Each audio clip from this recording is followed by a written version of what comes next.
ये घर के हमारे अपने निज। इसलिए यहाँ मंदिरों में जो है, घर में सूतक पातक हो तब भी पूजा चलती है यहाँ पर। अब देखिए, एक ही खानदान चल रहा है 500 सालों से बरसाने में। राधा रानी के जो पुजारी हैं, पूरी कॉलोनी बसी है पुजारियों की। 500 सालों से इतना परिवार हो गया। पहले एक था, अब उसका इतना हो गया। अब घर में कोई ना कोई सूतक लगा ही रहता है। इतने बड़ी का पूरा गाँव है। ये थोड़ी कि पुजारियों के घर में सूतक लग गया मंदिर बंद हो जाएगा, पुजारी जी पूजा नहीं करेंगे।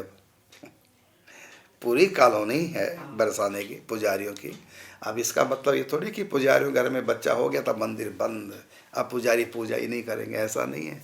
श्री जी को सूतक पातक नहीं लगता। क्यों? क्योंकि यहाँ ये भगवान नहीं है।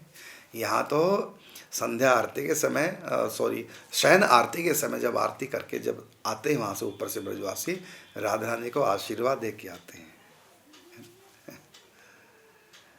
यहाँ तो मांगते नहीं है कुछ भी, सब देते हैं कृष्ण को। औरों के लिए वो भगवान है, औरों के लिए दाता है। ब्रज में तो केवल ये प्रेम दाता है। प्रेम दाता भी क्या कहेंगे? प्रेम भिखारी। प्रेम लेते हैं सबका, और ब्रजवासी इनको देते ही देते हैं, लेते नहीं। अब भगवान के ऊपर इनका इतना भार हो गया कि देखो ये मुझको सब देते देते, मुझसे लेना कोई चाहता नहीं। और ये बात सच है, जिससे हम सचमुच में प्यार करने लग जाते हैं ना, उससे लेने में सुख नहीं मिलता, उसको देने में सुख मिलता है। इसलिए श्री कृष्ण देना चाहते हैं ब्रजवासियों को। ये मुझको इतना कुछ देते हैं तो मैं भी इनके लिए कुछ करूं, तो कोई ब्रजवासी लेने को तैयार नहीं। और मजाक और करते हैं, ठाकुर जब कुछ देना चाहते हैं ना ब्रजवासी, अरे तो कब से दाता बन गया नंद के तो मजाक कर लेते। यहाँ तो जी नहीं बोलते कृष्ण, कृष्ण जी कोई नहीं कहते यहाँ। हाँ, कृष्ण जी, राधा जी, यहाँ कोई नहीं बोलता। और बाहर के लोग आते हैं, हम राधा जी के दर्शन करके आए, यहाँ नहीं कोई बोलता। यहाँ राधा रानी का एक नाम है श्री जी। यहाँ जी का मतलब वो सम्मान वाला जी नाम ही है श्री जी। तो यहाँ राधा जी नहीं बोलते हैं, यहाँ बोलते सीधा रानी, राधा रानी है, राधा रानी। और यहाँ श्री कृष्ण राधा कृष्ण को कुछ देते नहीं, क्योंकि प्रेम करते हैं। मन लेते नहीं उनसे, प्रेम करते हैं, केवल देते देते हैं।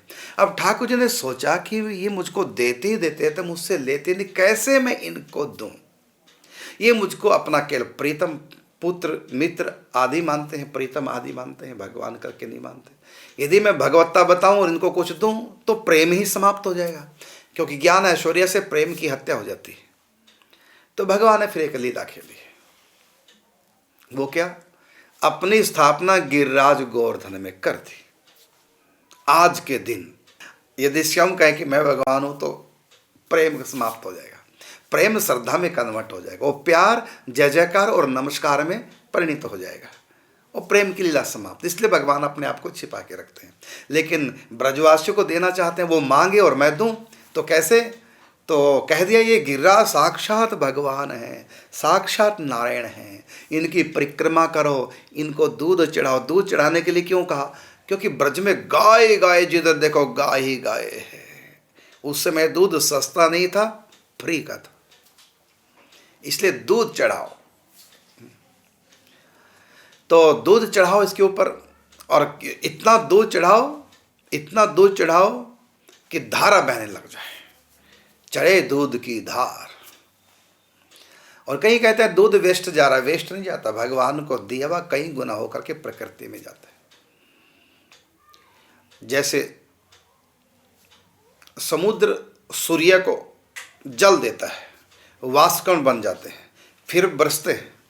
अब लगता है कि समुद्र में जल कम होगा, कम नहीं होता। समुद्र से जितना जल उड़ेगा वो बारिश बन के नदियों के माध्यम से फिर वहीं आएगा। इसी प्रकार भगवान को अर्पण की हुई कोई भी वस्तु कम नहीं होती। इसलिए कोई ये ना कहे कि भगवान को इतना दूध गया बर्बाद हो गया, बर्बाद नहीं होता। फिर तो तुम कल किसानों को भी कहोगे बीज क्यों डाल दिया, क्योंकि बीज तो सब बर्बाद हो जाता है।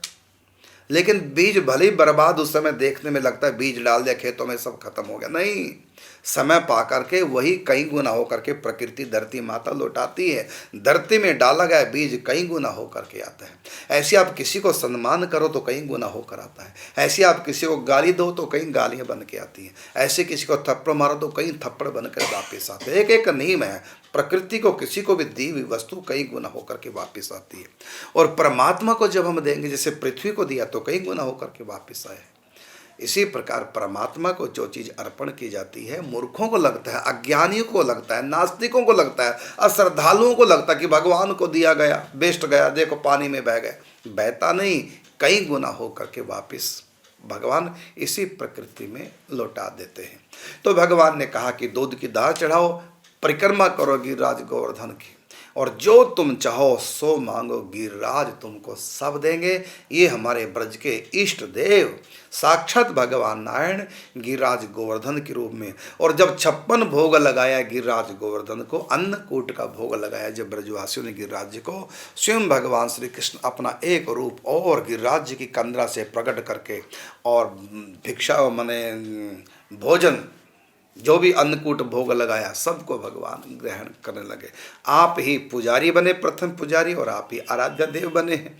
तो गोवर्धन गिरिराज साक्षात श्री कृष्ण का स्वरूप है।